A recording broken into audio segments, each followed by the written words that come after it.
ন্যায় ও ইনসাফ ভিত্তিক দেশ গঠনের লক্ষ্যে এবারের নির্বাচনে আমি ভোট দেব ইসলামের পক্ষে ইনশাআল্লাহ।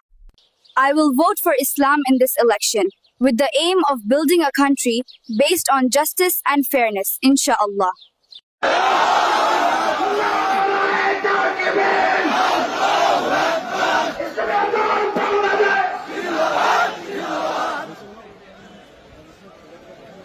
السلام عليكم ورحمة الله وبركاته.